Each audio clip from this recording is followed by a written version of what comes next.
Good morning, and welcome to Connections Radio Show, where we talk about ideas that matter. We explore topics that get us thinking and talking, discovering the connections to ourselves, the people in our lives, our community, and the world around us. I'm Laurie Fitz, host of Connections Radio Show, and today we're going to be talking about the art of ideas and how art functions to transcend in difficult times and connect us to something bigger.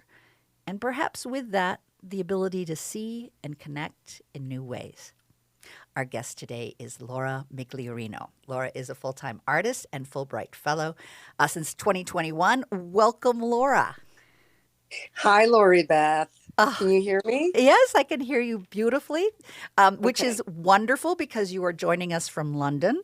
I am. And I just want to mention to the audience, we may have some technical challenges since we are connecting in London. And I want to just thank everyone in advance as we navigate the international conversation. And it reminds me, Laura, just a couple of years before I met you back in 1979, oh my God. I had a radio sales job, and the sales job was helping me go through college. And they one time asked me to do a graveyard shift, and I was like, "Oh my gosh, yes!" Except I wasn't really good at multitasking, so I had like 2 records going on at once, commercials that didn't play. I read the copy. I mean, it was just an absolute disaster, but it was so bad I just got hysterical. And it became just a comic monologue. And I should have been fired with all those technical difficulties, but I was just charming enough to keep my job. So nothing could be as bad as that crazy night, my first time doing radio. So we're all good. All right, great. That does make me feel better because I did get dropped a few minutes before we went online on the air. So we're gonna do this. We're gonna do this, and I am also feeling very blessed that we have an amazing technical producer, Patrick. Patrick will see us through. He's nodding. He has been there many a time when I've had technical challenges, so I'm not needing to do the multitasking myself. It's all good. And you know me, Laura. We've known each other since the early 80s. You know, I have never had a challenge about talking. So I want to get back in the day when we did meet, and I admired you then as I admire you now with your art. You had an exhibition at the Smithsonian. Yes, a long time ago. It was a long time ago. I think it's right around 83-ish. Yeah. And what I loved about your art, it was like a aha moment. It was, I think you were the first artist that introduced to me, art as an idea. Mm-hmm. And you were exploring at that time reality and unreality, and how we make choices, and what does that look like. And I was fascinated with the ideas that went into your print. And I still have, I felt very good. I went out and framed them and loved them. And they were my first really art investment. And I'm a big proponent of folks investing in art. Because you not only help contribute to artists being able to do the work that they do, but it's something that I am proud to have and look forward to give to others. I mean, I have art that my family gave to me, and you were part of that, and I just want to thank you for that. And I know that at the time it was a very personal exploration with your brother. Yes. In looking at reality. And if you want to share a little bit about that, because I think that was some of your first breakthrough stuff as you were starting to do more shows, and you've done incredible shows. Well, yeah, I am coming out of graduate school. We met a long time ago. I was still living in Chicago and going to the Art Institute of Chicago, and you were up here in Minnesota. And we met through our mutual friend, Cinda.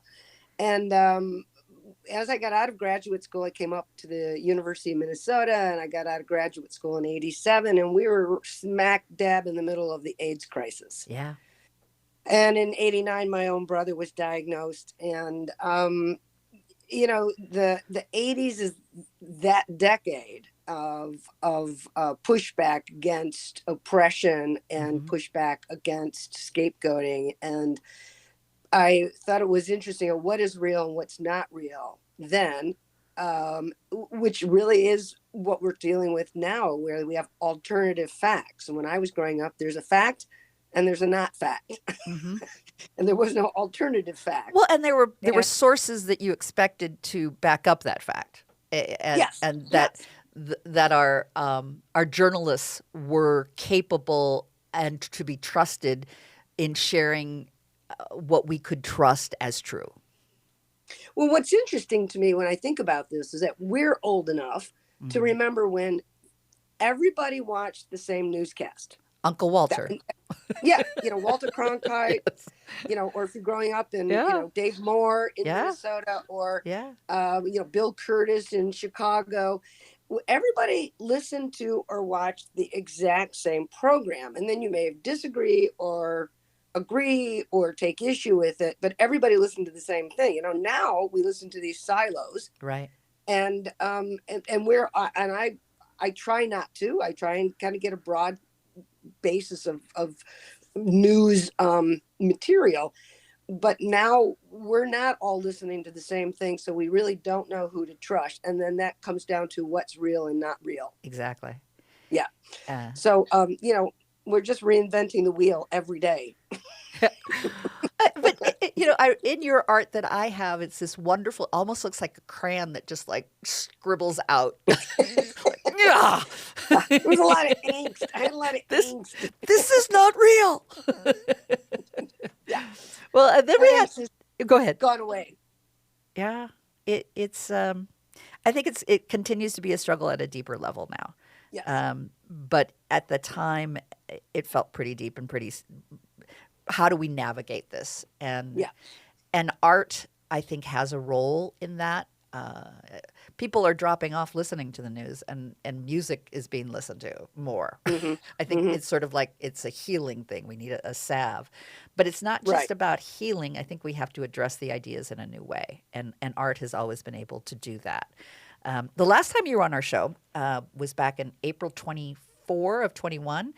You were on Hmm. the show with Rufus Elmer Jones Jr., who's a musician, songwriter, singer, and president of the James Weldon Johnson Foundation.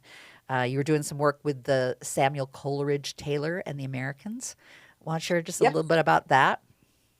Yeah, and actually the collaborative I did with Rufus, who I still just adore. He's still he and his wife run the James Weldon Johnson Foundation out of Great Barrington, Massachusetts, and I was a resident. I had an artist in residency there, and that's kind of when this started. When I became interested in James Weldon Johnson, his brother Rosamond, and that led to my Fulbright in London, and we'll kind of circle back to that. Hmm. But that show was right after Derek Chauvin, and I think you had reminded me, Yeah. had been convicted of the murder of George Floyd.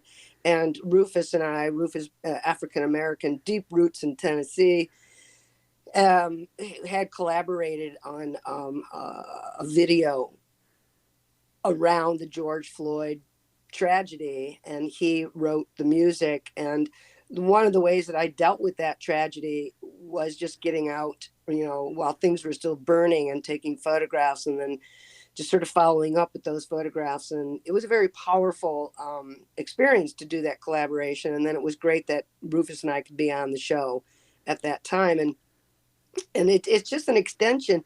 I've always felt that art has a you can art always has had a political role. I mean, you look at, Delacroix's Liberty Leading the People. He's one of Hmm. the greatest, Civil War, revolutionary, I should say, images. And so art has always had that role. I like to take a subtle approach. Lots of artists take really bold approaches to arts advocacy. I take a more subtle approach. I always like to say that I like to bring the viewer into the work by making it sort of luscious Mm. and lovely Hmm. and beautiful. And then I kind of slap them around a little bit once they get in there. Come into my parlor. So it's Uh, and the project I'm working on currently, and just recently received a Minnesota State Arts Board grant. Thank you to the Legacy Amendment. Thank you to the taxpayers of Minnesota. One of the few states that still actually directly supports artists and their work. And the grant is helping me with the current chapter of my series called The Hidden Life of Books. And the fun thing I like to do is unearth histories that have been written out, rejected, forgotten about, and bring them back. And so I'm working on a series with Hennepin County Library. I'm photographing historically banned books, and you've seen the photos. They're They're just super amazing, luscious. amazing. And then you just go, wow, that's so pretty. And then you're like, wow, that's what that's about. Yeah, exactly. So I like that. I like giving the viewer something beautiful to look at, to get them engaged. And it's when you talked about engagement, Hmm. we need to engage people differently, which you can't keep throwing words at them. And as visual artists, I like the idea that visual imagery can be equally, if not more powerful. It to engage the viewer, and then once they're looking at it and they're like, oh, so this is about Toni Morrison's book, Hmm. Beloved, and or The Bluest Eye, which is one of the top most Yeah. banned books in history. Wow. Wow. Well, Yeah. I want to talk a little bit more about that in our next segment. But before Okay. we go to the next segment, go to commercial before the next segment, I wanted to mention about Photo Matter Collective. It's a newly formed group that you're a part of, Yep. photo educators. It has an opening tonight. There's a reception. This is Saturday, January 18th from 6 to 9. It is at the Northside Art Space Lofts, which is 229 Irving Avenue North in Minneapolis. And the title of it, which caught my attention, With Liberty and Care for All. And in our next segment, I want to lead off and have you tell a little bit about your experience in working with that and the goals of that show. And then we'll have a chance to talk about the work in London, which I'm so excited for you about. All So right. Sounds good. wonderful. Stay with us. We'll be right back and we'll continue our conversation with Laura Migliorino, artist and Fulbright Fellow, about how do we look at art and answering some questions for ourselves and transcending in difficult times to see something bigger. We'll be right back.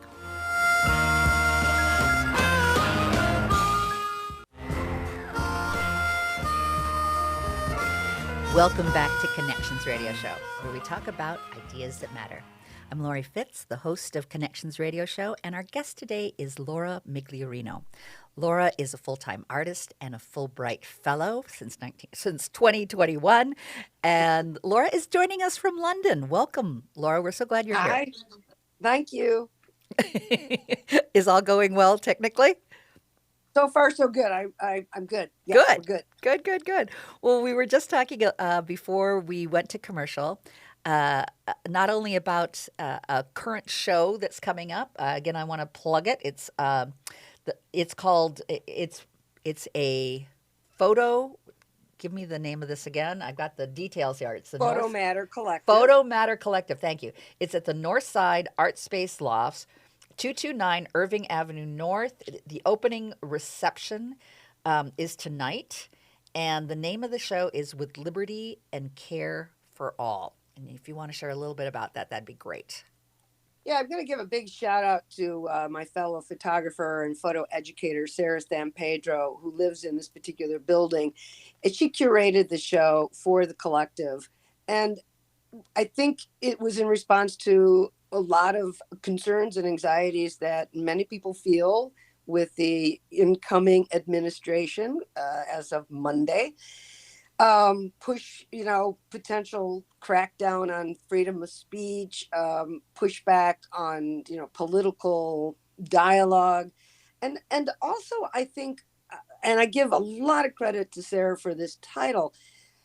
I think for many of us, we felt that with the election, there was just this lack of kindness. Yeah, the care. And care. Yeah. And care. Like, well, we don't care about people anymore. We don't That care about that's one of the this, hardest for that. me is there's just seems to be a total disregard for anyone but themselves, and that's Yes, really and hard. so she did a great job of tying liberty and care together, and I think that they go hand in hand. So again, a big shout out to Sarah for coming up with this theme. So those of us in the photo collective, which is a pretty loosely organized, we're getting tighter. And Melissa Borman, who's a photographer and teaches at Century College, was sort of the start of this collective, but we just started having critiques, looking at each other's work, and it just grew. And We had our first show last year at Rochester Technical Community at RCTC Community and Technical College, Rochester, Minnesota. And then we are just opening a show tonight. And I do think that that was one of the things. Is not only am I concerned, or people in my sphere concerned about our liberties, gay marriage, access to abortion rights, freedom of speech, housing, things that healthcare, things that concern us, but just also this sort of cruelty that has been introduced into the dialogue, and like being mean is cool, Yeah. and being mean is okay, and it's awful, and I hate it. Yeah. And it sounds terrible. I don't mean it in bad, but it Well, really depresses it's me. creating an impetus for your art, which I think is important. There's a passion to Yes. that. Just as we talked a little bit about in the '80s, there was a passion to speak out, Hmm. and I think we're at that point again. If anything, also, you and I've lived through that period of time, and Oh yeah. we're kind of like the elders of the tribe now, and we can Hmm. say we can do this. Hmm. Times have been difficult before, and artists can speak out and do more, Yes. which I find very reassuring. I don't feel like I'm completely lost at sea without a tether. There's at least a lifeline, and I think the lifeline is art. And how do we express ourselves and grow with our art and learn from our art? With your art, I also want to talk a little bit more about the hidden life of books. Right. I've got a section I pulled from one of the pieces you sent me. The book is a simple yet complex idea that has profound influence on culture, society, and religion. It transcends time and civilization. The book is the foundation of the humanities because literacy and words influence the direction of human life. The impact of books and knowledge contained dictates human history. The written word influences religious and political policy, supports the powerful, and inspires the repressed. In early manuscripts and written words spoke to the privileged, and images informed the poor and illiterate. Yet both groups need books to guide their lives. We know how powerful books are because they often threaten the autocrat, the powerful, and they go to great lengths to destroy and suppress the book. It is no surprise that the Nazis burned books. In doing so, they attempted to burn history, knowledge, and cultural icons. Throughout the book's existence, humanity fought over access to the richness within each page and the knowledge it holds. The book has survived burnings, censorship, and the digital age, and it continues to thrive. Talk to me about that. Wow. Did I write that? You did. You did. And you I shared did. it with me. Wow. It's well, I grew up in a family where reading and books were, really important. My mother loved books. But when we think about just history, even relatively recent history, I mean, literacy is a huge game changer for the quality of anybody's life. So whether we go back to the medieval period or even, 20th, first century, if you can read, and if you can read well, the quality of your life increases. The quality of your life is better. Words, and this is interesting from someone who's a visual artist, but words and access to knowledge is life changing. And when we restrict people's access to reading, or we harness it and try and contain it to only the privileged few, we're disenfranchising a lot of people. And that's why I think literacy is so important. And it is why autocrats go after that. They want to dumb down the educational system so that there are no critical thinking skills. People do not know how to read and work through material and make good decisions or their own decisions. And then banning books is right at the top. Burning them is right there. Now, this So it's was important. this part also of your Fulbright? Yes. Yes. So I've been working on this series starting in 2017 called The Hidden Life of Books. And each chapter is unearthing bits of history that have been lost. And generally, histories that have been lost have been histories of women, history of marginalized communities, histories of people not in the mainstream. And so we're trying to archive. I like to try and like pick out those histories and highlight them through my photographs. So my Fulbright was exploring James Weldon Johnson, and a lot of people, he's still not a household name, but it's getting better. He is known, his song is known more than anything else, which is Lift Every Voice and Sing. It's the Black national anthem and the official song for the NAACP. But James Weldon Johnson was not like, was in his time super famous, but 100 years later, hardly anyone knows who he is. So I came over to London to do a Fulbright at the British Library, and there I photographed books around James Weldon Johnson, Rosamond Johnson, his brother, Paul Laurence Dunbar, another African-American poet from post-Reconstruction, and their relationship to a mixed-race British composer, Samuel Coleridge Taylor, who, again, in his day was hugely famous and then dropped into oblivion. And just about 5 years ago, people are starting to look at his work again. And some of the work that you've been doing in looking at this is also, does it tie also to your Dream Lovers opera? Yes, it does. So that's one of, there we go, Dream Lovers. So I'm co-producing with another Fulbrighter, and Will Byram and I were in the same cohort. He was in graduate school. I was a scholar, so slightly different program. And basically, I started to infect everybody with the Samuel Coleridge Taylor bug. And so he started to, so he and he's a dancer and into opera, so that's kind of his background. And just casually, I was over here last year. I did a solo show of that work at Stanley Arts, and that is where Samuel Coleridge Taylor was a resident conductor, and he grew up in Croydon, so it's really his home. And walking into that hall for the first time and standing where Coleridge Taylor conducted, I actually wept. It was amazingly emotional. So I was just sort of blathering to Will about this Dream Lovers opera, because he's an opera art director for operas, and he was at Guildhall over here. And I was like, and it's a 25-minute opera, and all of a sudden he just took the ball and started run with it. And it's such a rare opera. We think that it's only been performed 5 times in 100 years. Oh, wow.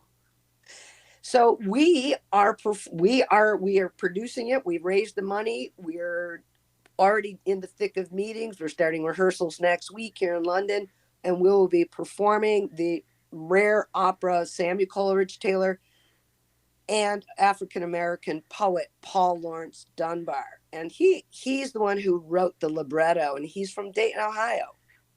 So we're super stoked. Oh, it's a transatlantic national Yeah.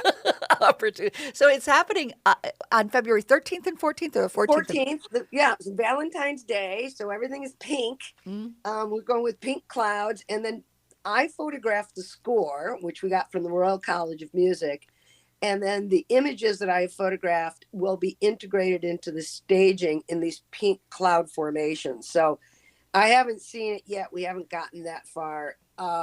So first performance is Friday night, February 14th, Valentine's Day. Then there are 2 performances on the 15th, 2 o'clock matinee, which is what they call here a relaxed performance, kind of more or less for people who might have some disabilities or some kind of need sort of a chill environment.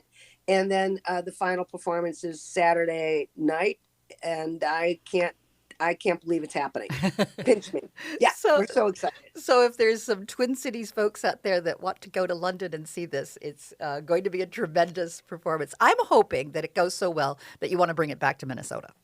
We really do. And I've got a couple of ideas in the hopper to bring it to Minnesota. So don't think for a second that isn't already on my agenda. I love it. It's on my radar. Absolutely. Love it. I love it. And with that, we've got to go to break again. But in our next segment, we're going to continue talking about what ways artists, and communities can engage with art for larger social and political dialogue, just like we've been talking about. What can that look like, and how can we support that? So with that, I look forward to having you come back in just a few minutes after our commercials, Laura.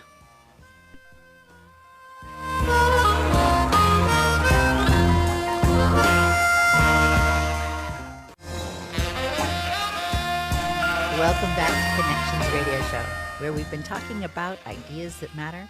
We've been talking about art and how art can make a difference. I'm Laurie Fitz, your host, and our guest today has been Laura Migliorino. She is a full-time artist and a Fulbright Fellow, and she is joining us from London. We're so glad you're here, Laura. I'm here. And technology is working? So far, so good. I'm pretty happy about this. Yeah, yes, we're good. It is. We've got the fates on our side in a nice way. We were just talking about the Dream Lovers Opera. You've got me all excited at the possibility of it someday coming to the Twin Cities. I would love that. Mm-hmm. It reminds me of the old Punchinello days where... Oh, my God. We had so much fun. Yes, so much fun. Punchinello is a theater group in the Twin Cities that Laura and I...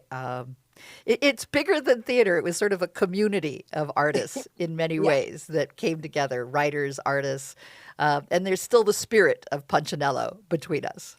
Absolutely.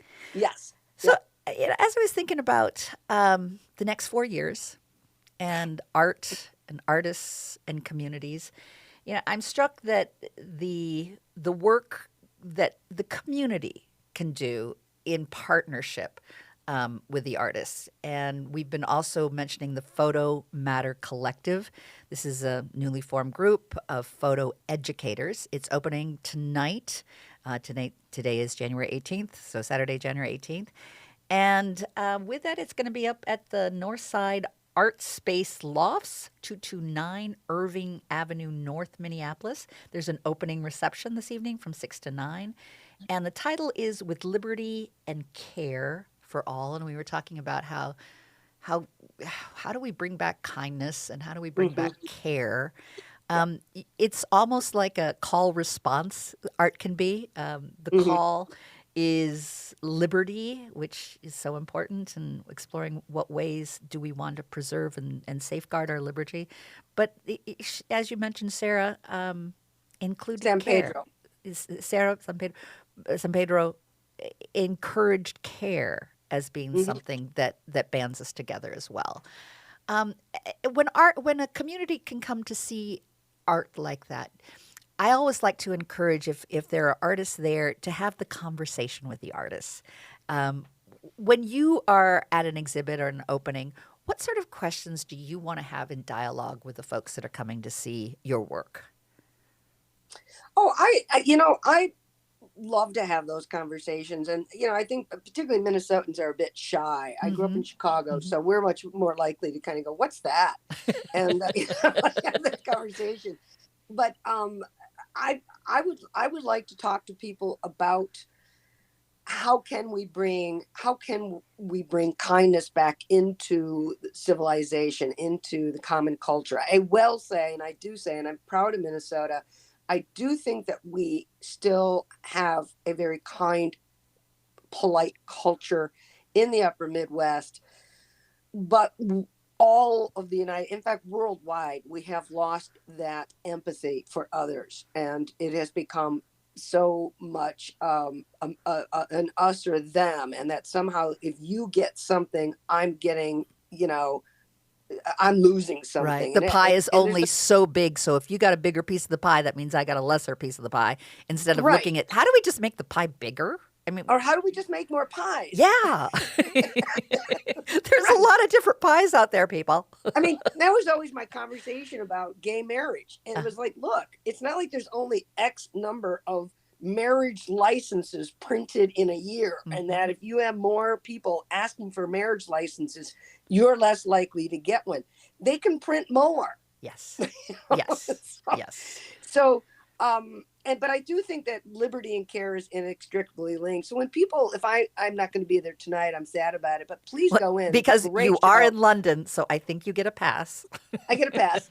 I think that viewers should talk to artists, and I do think they're a little intimidated to ask them questions. But artists love to be, we like to talk about our work, and we don't get to um, as an artist, visual artist, we work more in isolation, whereas my friends who are actors and musicians, they're physically present in the work. So when we have a show, it's kind of one of those rare opportunities we can kind of crawl out of our hole and have a conversation. So any question really that people have, like, why did I make this? And how did I decide on that theme? And even a technical question, how do you get those pages to look all Mm-hmm. fuzzy?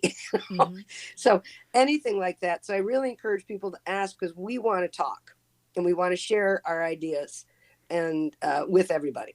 And I think what's important when I am taking in art is, like, I trust that if something confuses me or something, like, well, why was that the subject, and what intrigued you about looking at that and bringing that to life for us, that you don't always have to be complimentary. Hmm.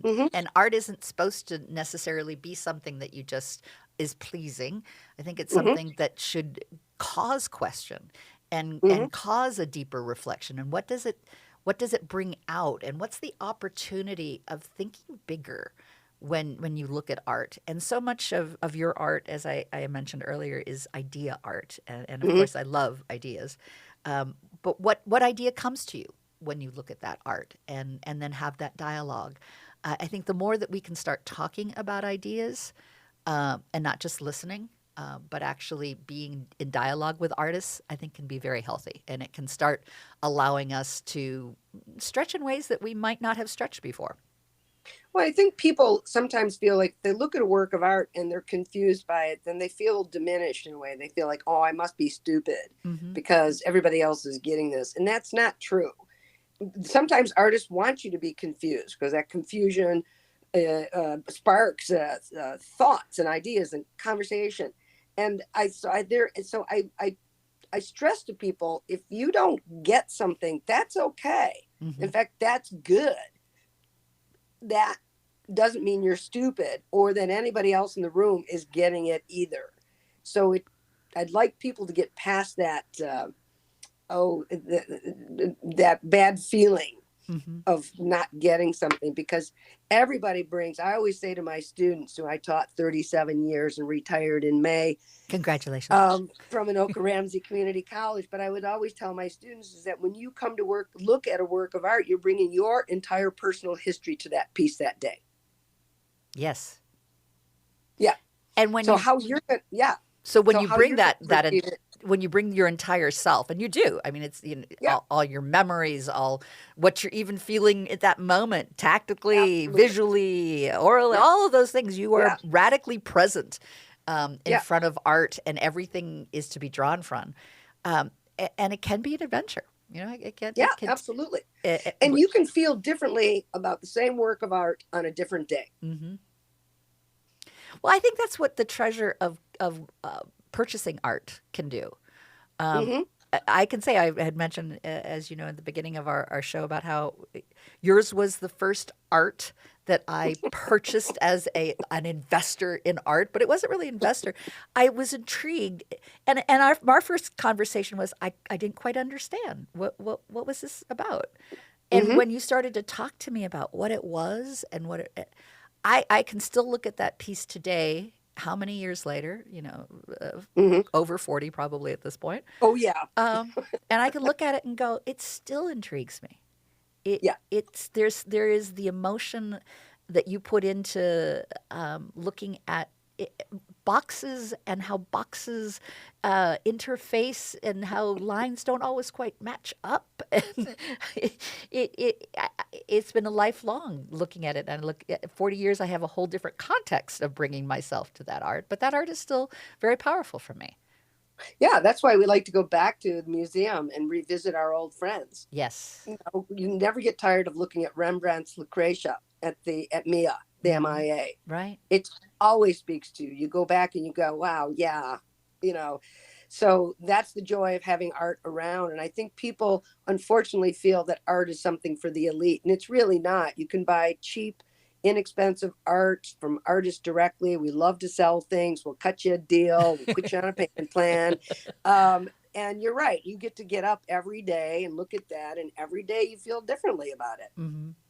Yeah. and it becomes like friends in a way, Yes. of this. The art, of course, is yours, Laura. I mean, but it takes on a life of its own too. Yeah. That Absolutely. has its dignity and has its space of you brought it to life, and it's both of our friends in some way Yeah. that Absolutely. that we can treasure, which I think we need to find treasures in this period of time. It feels like a lot of treasures are slipping through our fingers in terms of what we believe in our liberty and what we believe in terms of what our rights are. It's hard Which I to. think, that I'm sorry, I get so excited. No, I just go want to go start go go talking. go. Yes, yes. I just think that, so that conversation we had a little earlier about liberty and care, Hmm. as we move into this next administration, artists artists are going to be the voice for the next 4 years, and artists have always been the voice of human nature. When we look at some of the great political artists and their art, so for example, Goya and the disasters of war are Hmm. still some of the most horrific, powerful images, and they've stayed with us for hundreds of years. And earlier I mentioned Delacroix's Liberty Leading the People. These are artists. Art is the legacy of human life. So when we go visit something, go to Rome, we're not looking at the ledger and we're not looking at the advertisements. We're looking at the art and architecture that civilization left us. We are that. And then we're going to be writing that chapter in the next 4 years. You spent some time in Rome, didn't you? Oh, I'm Italian Oh American. yeah, We yeah, all but spend, for your art, I remember there was something that you went for your but I artwork. did. Yeah. Yes, I had a fellowship at the American Academy in Rome for 1 month. And that's when I started The Hidden Life of Books. It was actually that particular collection. And So, what inspired you at that moment to find the trigger that has basically been uh, moving you forward and looking at the hidden life of books for a long time? well, one was the fellowship was an interesting fellowship, and it was through the Community College Humanities Association. And the idea was to collect and create images, art that then could be integrated into the science curriculum, and was the merging of art and science. Mm. And so you're talking about, let's say, astronomy, and then you can look at Galileo's books.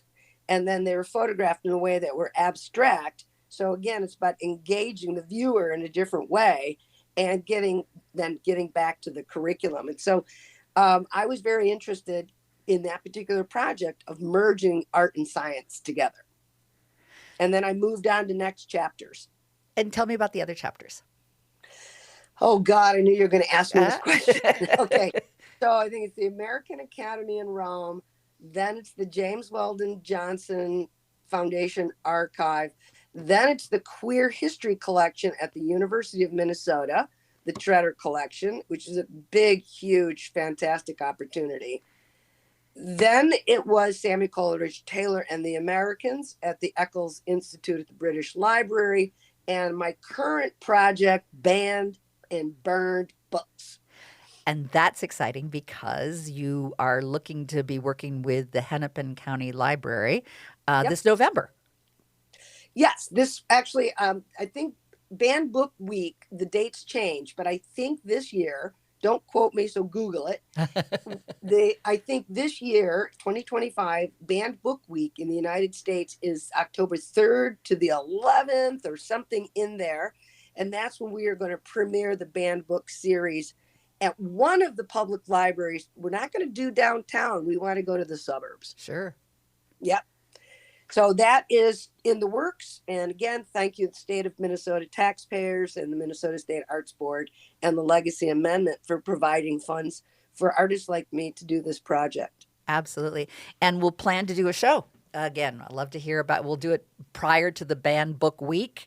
That'd be awesome. And you can share about the things that you have been doing and exploring with that as well. I also wanted to have you just kind of give me big picture things that you can see happening in the next 4 years for us to all be working on? What are some things that we in the community can do to support art? It has, a strong voice, but it's a voice that needs to be listened to, and a voice that we need to, pay attention. So as we have community folks that go, yeah, I want art. I want art in my life. I want to. Yeah. I want to be thinking about these things. I want to. I want to be able to go to shows and talk to Yeah, people. absolutely. What are things that Absolutely. you see that we can I do? think one of the more, this is all creative arts. This is dance, Mm-hmm. theater, music, etc. The most important thing, and particularly in the next 4 years, is attendance, Mm-hmm. showing up. Mm-hmm. You want to push back against the naysayers who are saying that not art is not important. We see, when school systems, and I understand, I'm very, very sympathetic, when school systems run out of money or they're running short on money, they cut the arts. It's the first. I always thought about the idea that if you couldn't have recess because it was raining, well, we were going to have art during recess. Mm-hmm. And it just diminishes how important the arts are as an educational tool. They teach skills that you don't get in other courses. And I'm not saying that those courses don't provide important skills. They do. But arts, we know that if you're good in music, you're good in math. And I'm Mm-hmm. good in neither of those things. So that makes perfect sense. I can't do math and I'm terrible at music. But you love it. You do love it. I'm an appreciator. Yes. And I'm one of those people who appreciates music. And so I go to the St. Paul Chamber. We're members. I go to the Minnesota Orchestra. I go to small ensembles. I am a buyer and purchaser of music. And that's the most important thing, particularly in the next 4 years, to prove to people that the arts are important and show up. And that's all you really need to do. Be there. And be there and invite others, perhaps, too. Sure. Bring the crew. Right. There are times that I think that, COVID, we all got locked in and got isolated and had to figure out who we were again. Yeah. Very painful. I think this may be a time where we're figuring out who we are. Yes. Going from me to we. And perhaps some of the ungraciousness, we'll call it, that seem to be in our society is an outgrowth of, almost being snappy after being locked in our COVID stage. Well, yeah. And think of your dog who's stuck in a kennel for exactly. They're like, get me out of here. I think you're very right. I think you're spot on, Laurie Beth, about isolation, breeds this kind of antisocial behavior and selfishness. We did survive a pandemic.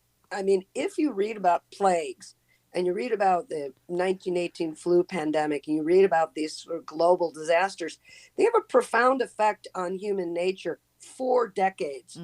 And we isolated, and then we kind of came back out. We didn't know we're in a process of kind of, trying to regain our traction. Re-engage. And it's wobbly. Yeah. Like, who are you? And who am I? Yeah. And we have, and there's a discomfort. And so there's a comfort in just being around what you know and you like. But there's more to it. And our country was formed on an idea that we're all created equal. And if and when we believe if we believe that, the time is now to be a supporter of it, which makes me very happy that the name of your the artwork is with liberty and care for all. And I'm very proud of this show, and I'm sad that I'm not there to see it. But all of these photographers, and it's interesting, photo educators. We're also, on the ground teaching people, and we're the last bastion. We're that last bastion of learning, skills to go out in the world, learning how to compromise with people in the classroom. It's what I love about the arts. They're very social.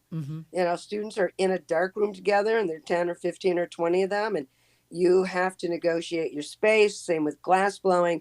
These things are, I think they teach us amazing life skills.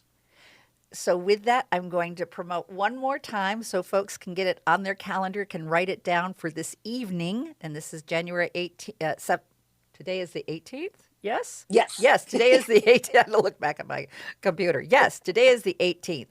And with that, there is the Photo Matter, and it's spelled FOTO Matter. Collective it's a newly formed group of photo educators. Opening tonight, Northside Art Space Lofts, 229 Irving Avenue North in Minneapolis from 6 to 9.